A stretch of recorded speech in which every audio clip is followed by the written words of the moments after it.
中国古代阅兵史既是军威国威的展示，更是古代帝王心术与战略博弈的精彩演绎。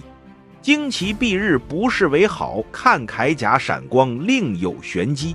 古代阅兵背后藏着多少不为人知的权力博弈。今天来瞅瞅咱们老祖宗是怎么秀肌肉的。说到中国历史上最早的阅兵雏形，还要追溯到4000多年前咱们治水的那位劳模大禹。没错，就是三过家门而不入的那个大禹。根据《左传》里找到的线索显示，当时大禹治水成功，威望达到了顶峰，各路部落酋长都得来开个年度总结表彰大会，这可不是简单的请客吃饭。大禹往涂山那高台上一站，底下乌压压来了万国诸侯，这些个首领带着自己的部落武装前来朝见。大禹一看，嘿，人来的挺齐，就命令大家把带来的武器旗帜都亮出来，按部落方阵站好。这就叫执玉帛者万国。玉帛是贡品，但你带来的兵就是你的实力证明。大禹这一手明面上是开会，实际上就是一次最早的武装大游行，一次原始版的阅兵。潜台词就是各位老铁们都看清楚了，以后谁是大哥心里得有数。这就是中国历史上第一次有明确记载的阅兵仪式，史称涂山会盟。虽然简陋，但秀肌肉摄人心这个目的从这会儿算是定下来了。到了周朝，真正像点样子的阅兵是周武王搞的孟津官兵，当时800诸侯相会于孟津。周武王一看这阵势，心里有底了，但还是觉得伐纣时机未成熟，阅完兵居然撤军了。其实武王通过这次阅兵达到了3个目的。第一是摸清了诸侯的人心向背，知道天下苦伤久矣。这第二呢，展示了周国的军事实力和号召力。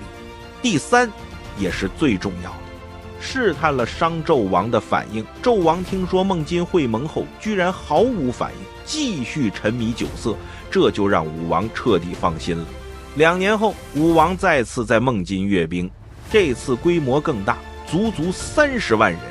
阅兵式上，武王发表了著名的态誓，然后大军东进，在牧野之战中干掉商纣王，实现了改朝换代。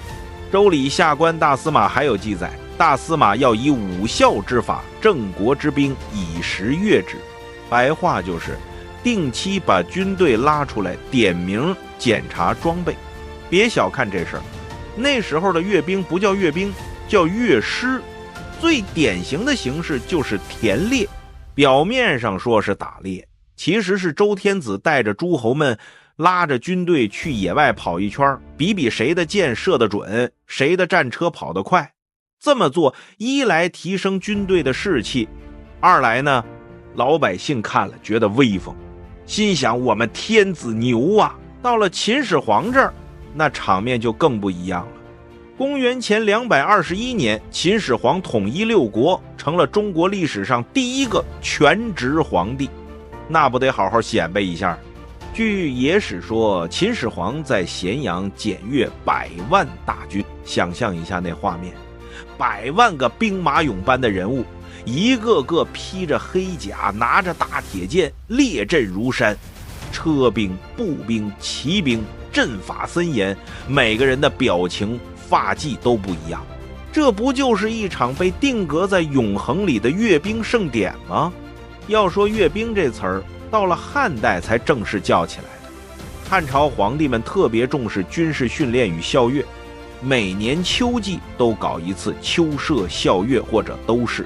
再往后，汉武帝这哥们儿一生就2个爱好，一个是打匈奴，另一个是显摆。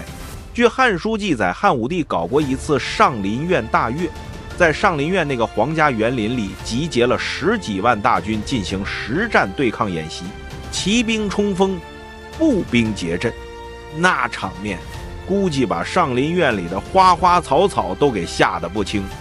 另外还有著名的汉文帝校阅细柳营的故事。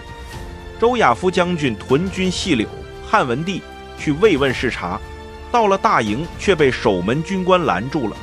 军中闻将军令，不闻天子之诏。汉文帝只好派人持节通知周亚夫，才得以入营。进去后还得按军令，不得骑马快行。周亚夫也未按朝廷礼仪而以军礼拜见汉文帝。出人意料的是，汉文帝不但没生气，反而感叹：“此真将军矣。”后来周亚夫果然平定了七国之乱，细柳营也成了治军严谨的代名词。这故事成了千古美谈。到了唐朝，阅兵已经是训练的重要形式。唐太宗李卫公问对中记载了当时军事训练的思想和方法。首先是循序渐进，分等教练，大将军检阅后，然后是皇帝大阅。唐代礼仪装备甚至出现了指甲、布甲等。有意思的是，这些布甲、指甲上会有缠枝花卉、云形宝相图案，制造精美。武则天当政时期，这位中国历史上唯一的女皇帝更是把阅兵玩出了新高度。她特别重视军威展示，经常在神都洛阳举行大规模阅兵。最绝的是武则天还特别喜欢让女官和宫女参与阅兵仪式。《新唐书》记载，后每岁阅兵，令宫女备甲胄，执弓矢为前驱，让宫女们披甲执弓，走在阅兵队伍最前面，这视觉效果绝对震撼。宋代更讲究，形成了五色戒胄仪仗服饰制度。宋代军容服饰分为两种，一种是实战铠甲，另一种是仪卫礼服。仪卫礼服外表装饰非常华丽，被称之为五色戒胄，用黄狮为面，用布做里子，用青绿色画成甲叶的纹样，并加红锦圆边，以青狮为下裙，红皮为落带。要说中国古代最牛的大阅兵，当属明朝永乐19年那场10万人规模的超大型阅兵。朱棣登基后，看着周边国家形势不明朗，特别是亚洲区域的国家，为了重新树立明朝威望，于是组织了这次空前的大阅兵。永乐18年，朱棣在北京皇宫接见各国使臣，诸使臣皆行叩拜礼，唯独帖木儿国使臣以我国无此风俗为由，坚持行鞠躬礼。朱棣表面不在意，心里肯定不爽。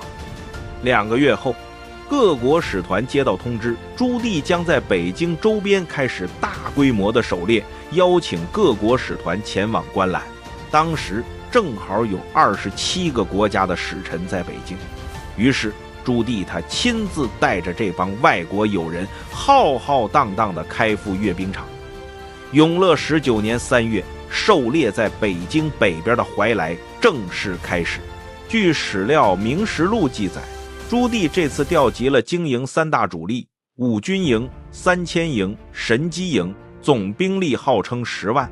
这3大营可不是吃素的，五军营是步兵主力，全是百战精兵；3000营是骑兵，里面还有投降过来的蒙古骑兵，战斗力爆表。最厉害的是神机营，这是世界上最早的专业火器部队。当那些外国使臣还在玩大刀长矛的时候，朱棣的军队已经开始玩热兵器了。阅兵开始，朱棣一声令下，军阵变化，步兵如墙，骑兵如风。最震撼的是神机营的表演，史书记载冲炮齐发，声震天地。你可以想象一下那个画面，几万支火铳，几百门大炮同时开火，那声音比过年放的2踢脚响亮1万倍，整个大地都在颤抖。